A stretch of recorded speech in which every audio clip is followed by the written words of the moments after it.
So welcome to Module 10 of Straight Line Persuasion. Congratulations, you're here at the finish line. And what you're going to learn right now in this module is those last few strategies and techniques that will allow you to really get those final nuances that close everybody who's closable. And the reason I said that is because remember that there are always going to be some people who are simply not closable. And you're going to deal with those people with respect. You're not going to berate them. You're not going to harass them. You're going to deal with them on a level that makes you look like a professional because you are a professional. And you're going to become a master persuader. Now, a couple of very important things here in the art of looping and the end game of sales. Remember that you are boxing somebody in. So it has to be done only for people that should be boxed in. You have to create that emotional case for buying as well as the logical case for buying. And as you're looping and going through the, down the straight line, remember the scales. Remember the positives and the negatives. Remember that what you're really doing on a gut level here is you're knocking out the negatives, building up the positives, and lowering an action threshold through language patterns. And ultimately what happens is this. It's like this, and it's hovering, and no result, and boom, the person buys. That's the bottom line. And I think, in closing here, because this is so important, is I want you to focus on really your own strategy for what motivates you, what gets you going, what inspires you. Earlier on we spoke about vision, we spoke about your whys, we spoke about some, very profound things that, are going to really drive you past those sticking points, past those challenges that hold typical people back and, force them into that box where they become creatures of circumstance. So now on a higher level, what I'd like you to do is when you watch this video, focus on what I call the two specific anchors of motivation. You have on one side the pain anchor, which propels you from, being, in a box and, from sitting still and not taking action. And then your anchor for pleasure, what pulls you towards what you want in life. Some people are motivated by pleasure a lot more than pain. And there's, in fact, more people who are motivated by pain. They won't do anything until April 15th in the morning when their taxes due, and all of a sudden, wham, next thing they're running, in place, doing everything they got to do because the pain of not doing their taxes has motivated them. So that's an ultimate truth in self-development. I didn't invent that. That's been going on for many, many years by some very profound people who have really broken that down into its, its essence.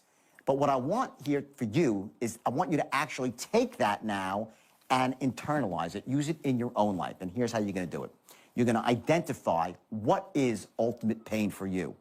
I want you to go through the exercise and list 5 things or 5 situations you might see yourself in that you consider ultimate pain. And by the way, it's going to be different for all of you. What's my definition of ultimate pain might not be yours. Of course, there's a couple of things like, being out in the street and everybody hating you, right? Those are ultimate pain for most of us. But I want you to dig deeper than that. I want you to find your ultimate pain on a why basis. What are the whys? Why is that ultimate pain for you? And I want you to write down your whys for ultimate pain.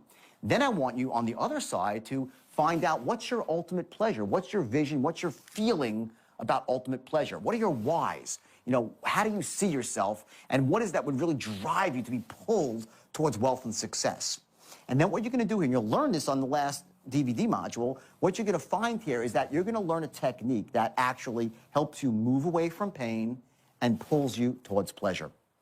If you develop both of those anchors, one here and one here, you will find that you'll be able to move through those uncomfortable situations, to overcome the specter of fear, to actually take fear and make it a powerful, motivating force versus this, dastardly force that keeps you in a box. I'm a believer that, while many people are scared of taking action because they think they're going to fail, so they, don't want to be failures, so to speak, I believe that what holds people back from taking action, even more than fear of failure, is not truly believing that they're going to succeed. See, if I said to you right now, here's what you got to do. You got to take this action, and that action, and I promise you I'm going to give you a check for $1 million if you take those 3 actions. Well, I would guess that pretty much 100% of you would take those actions as long as you didn't see yourself, jumping off a cliff and dying, right? You would take those actions, hopefully not hurting another human being in the process. But if you really, really knew that you would succeed, you take the action. And if I said now you got a 50% chance of succeeding, well, I would see some of the hands in the group go down. If I said you had a 20% chance, more hands would go down. And when I get to a 2% chance, pretty much all the hands would go down. What I'm driving at is this. you've just learned an incredibly, incredibly powerful tool. It's a technique that I came up with in 1988 that allowed me to make hundreds of millions of dollars at an extraordinarily young age. It allowed me to train any person, and I said earlier, most of these people were not, sales pro types. They were not people whose parents instilled in them that they were great, that they were capable of greatness. They were people who thought they'd end up maybe working in a 7-Eleven or just in a retail store. They were never thought they were capable of greatness. They were never told that. They weren't given those beliefs. So what I did is I helped them overcome those limiting beliefs by telling them the truth. And here's what it is, that every human being is capable of achieving greatness. Every human being is capable of knocking down barriers and obstacles that have held them back forever once they learn to harness the basic principles of pain and pleasure and to move through fear towards what they want, to not focus on what's wrong in their life and to focus on where they want to go. All those things together almost ensure that you will be wealthy and successful in life. And the difference now is you have a strategy to get there. Let the straight line serve as this game changer in your own life. Let it be that catalyst that all of a sudden says, wow, you know what? Now that I know this technology, now that I've mastered this technique, or at least I'm good enough right now that I can go out and use it and achieve more, all of a sudden, your chances of success skyrocket. So there's no reason now not to act. You know the system. You know enough about it that you can influence people, you can persuade people, you could accomplish things that just before you started this that you could never accomplish. So there's no reason now not to use it in your life starting tomorrow. You've already been doing the exercise, you've hopefully been going out there and taking actions every day. Well, now it's time to spring into massive action. And I want you to use this guide, this study guide, and also these DVDs as a resource. Go back to them. If you're fuzzy on something, I want you to go through it, rewind it, fast forward it. You go again and again and again. I want you to master the art of tonality, learning how to read from a script without sounding like you're reading from a script. And I want you to be the best that you possibly can be. Don't be me.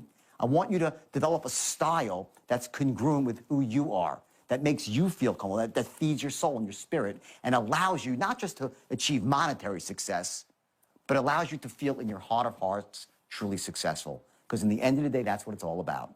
It's about you feeling that you're really alive and not just, sort of going through the motions of life and just, living at a low level. I want you, for your sake, to live life at the highest level. It's taken me an awful long time to figure that out. I'm 47 years old, and I wish someone would have told me this when I was 25 years old. It would have saved me a lot of heartache and a lot of time, especially 22 months in jail. So I want to thank you for going through this DVD collection here and really embracing this technology. And I want you just to go for it, knowing that with this skill, your chances of success are all but assured. And by the way, I've also included in this program the audio of the video, so you can actually listen to it, whether it's on your iPod or you're driving in your car. And, that's very important because those are the times you can actually leverage what you're doing and make it not just a driving experience, but also a learning experience. So as you're going through this last module, I want you to really, really amp it up a bit. Give it that last 1% you might have been holding back. And I want you to internalize every last ounce of this, knowing that you're going to get the result you're looking for.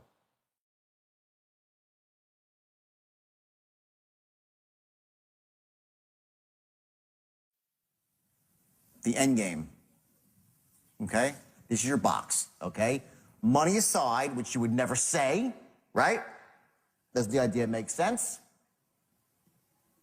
If I'd been your advisor, which is talking about trusting you, right?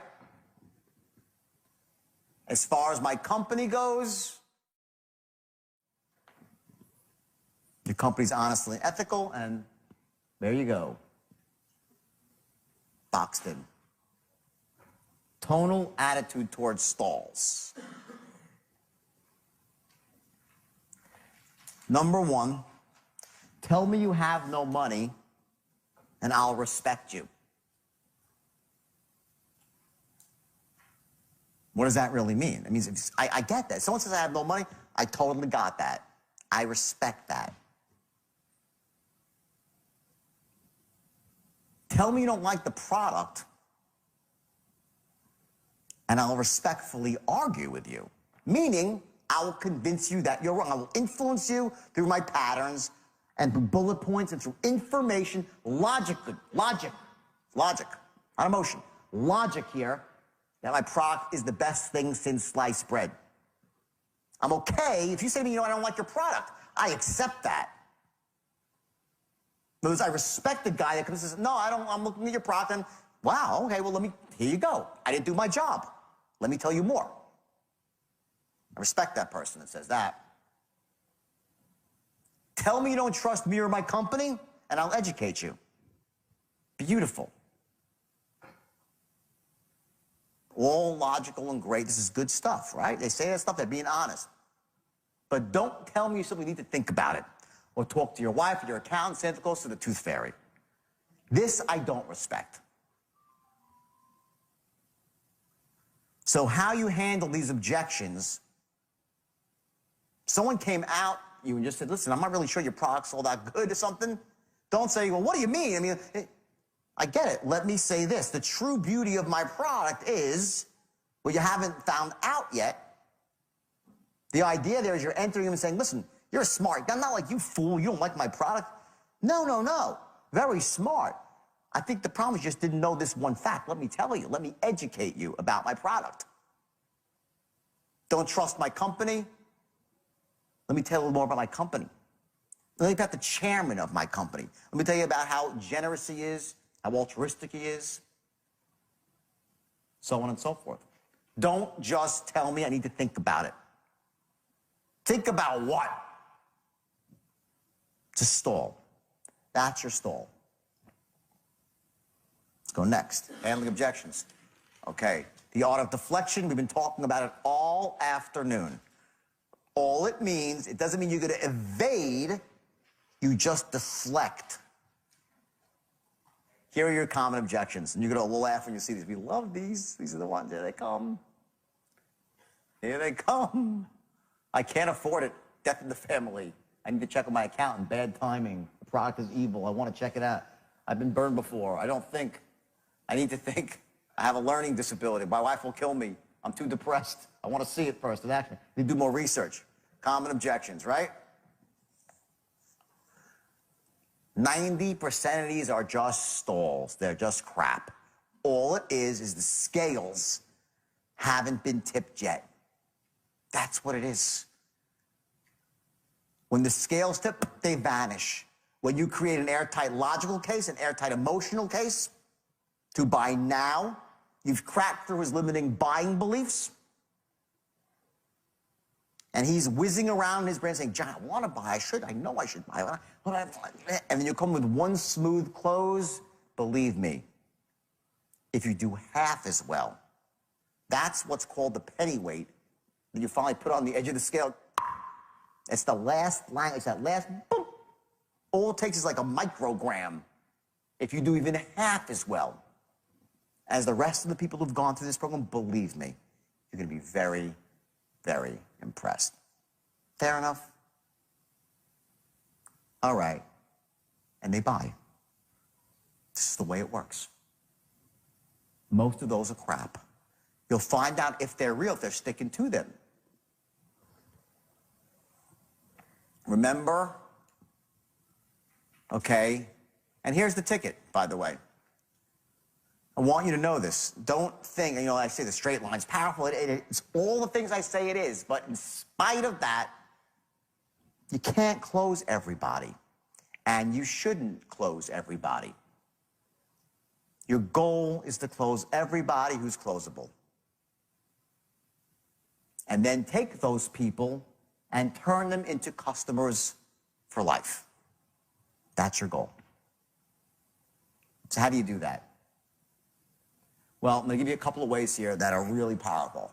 First is never duck a phone call. Salesmen do this all the time. It is the worst thing you can ever do. You kill the relationship with one ducked call.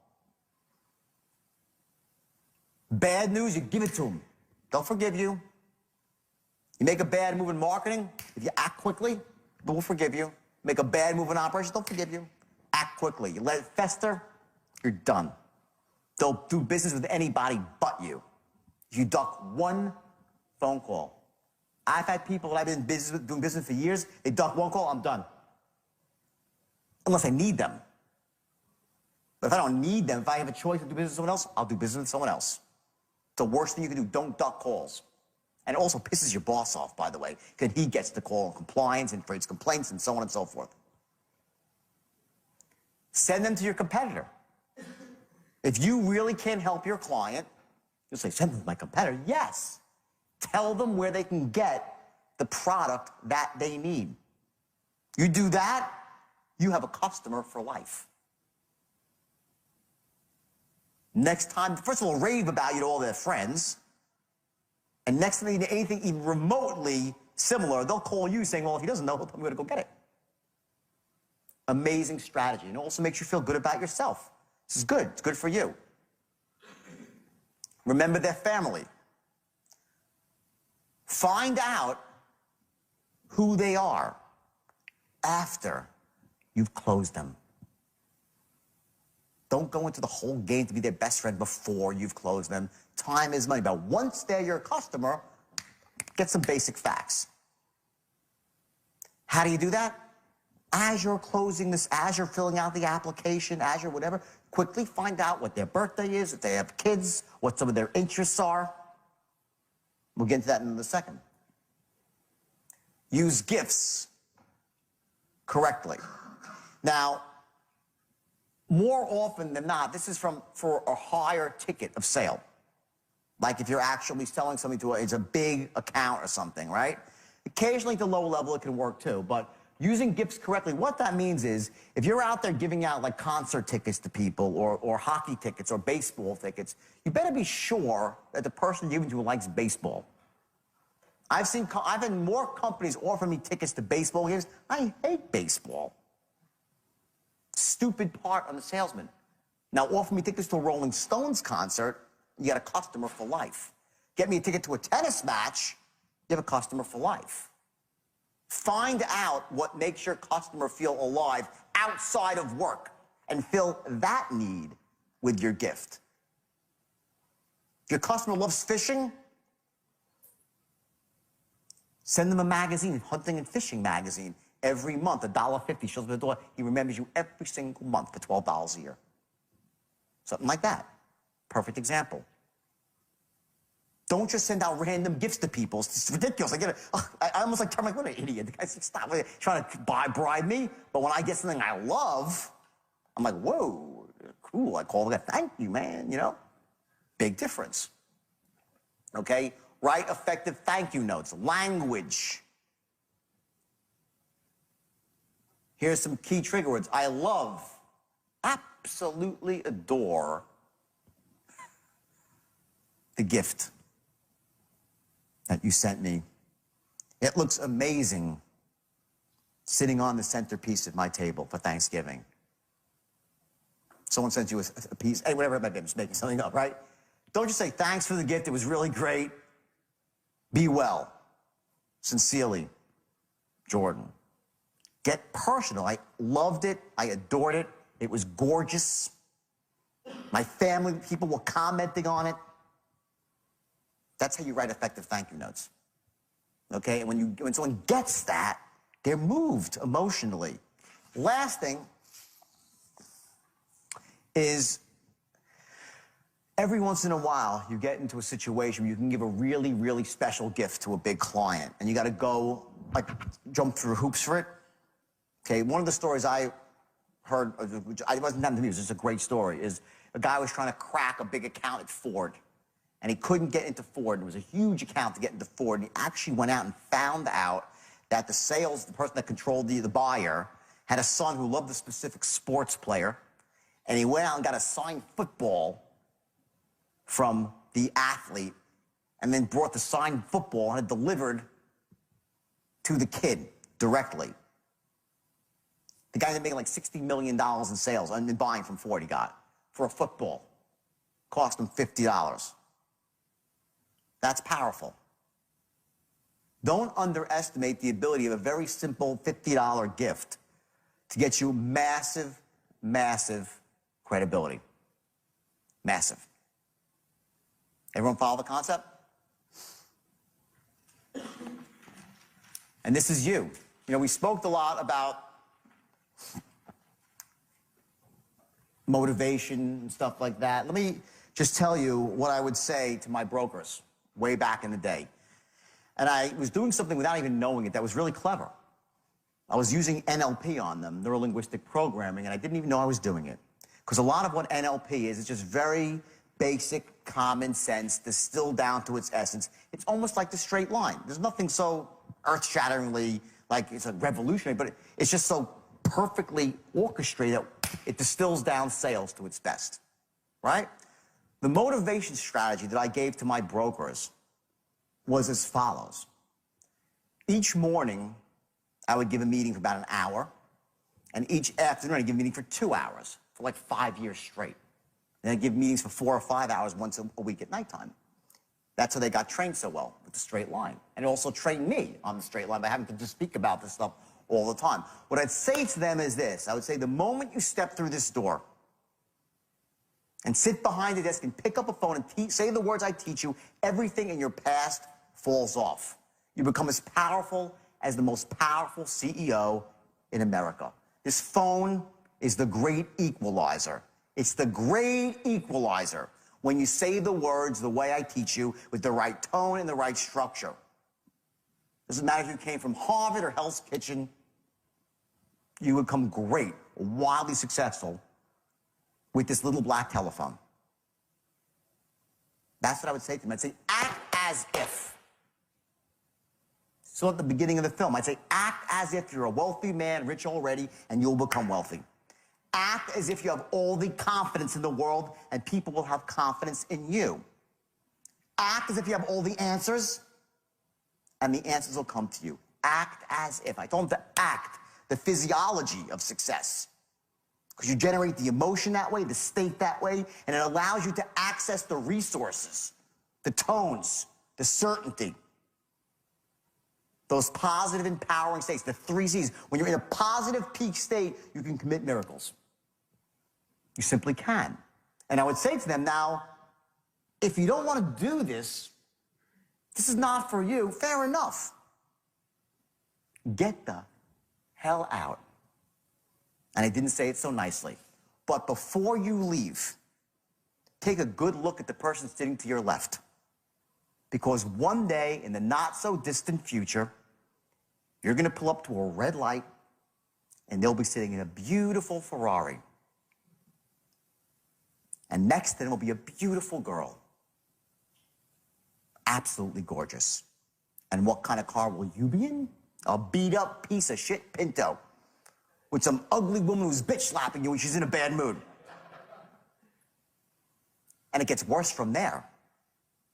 Because after you go take that job at McDonald's, and if they're not hiring, you can go to Burger King, because that's where you're going if you leave this room. When you're done flipping burgers there and you're 65 years old, trying to live on a pension, which will be worthless, and Social Security, which will be bankrupt, and you're in that nursing home being fed soup through a straw by someone named Polly who bitch slaps you when she's in a bad mood, changes your diapers only when she wants to, that's your life if you leave this room. And I would look at these kids like, I would see faces like young kids like, oh my God. They'd be paralyzed with fear. I'm saying this for a reason. I'm saying it for a reason. Much of what I said was not true. There are other ways to make money to work at my firm. What I was doing was clever on my part. I didn't even know it. I was creating a strong anchor, a propulsion system. Watch. I want to show this because I want you to do this for yourself in an ethical way that empowers you. What I did is I created a vision of them that was so awful in their life, visual, and I would go through this again. I was good at it, you know? I would get them they'd be laughing, and they would cry, nervous laughter, ooh, not me. But inside, they were dying. The vision of seeing themselves 65-year-old broke in a nursing home, next year in a shitty car. I'd say you have 2 fat, ugly kids in the backseat with ice cream on their faces. Groceries from the Price Club in the backseat. You don't even know what your life's going to be like. And I watched it melt and wilt in the seats, right? What I was doing, and I didn't know what I was doing, it just sounded good to me at the time, right? I was creating what's called a propulsion system. This is pain. I was giving them something to move away from. If you don't roll up your sleeves and go to work, that's what you're gonna face. And they're like, so they work. I motivated them by pain. At the same time, I would say, but if you do what I say, and you follow the system, this proven system, the step-by-step system that will allow you to soar and become massively wealthy, you're gonna have the life. The house you want, the car you want, tons of money to help your parents, retire your parents, take care of those you love, donate money to your church, to your community, the best of everything, travel the world.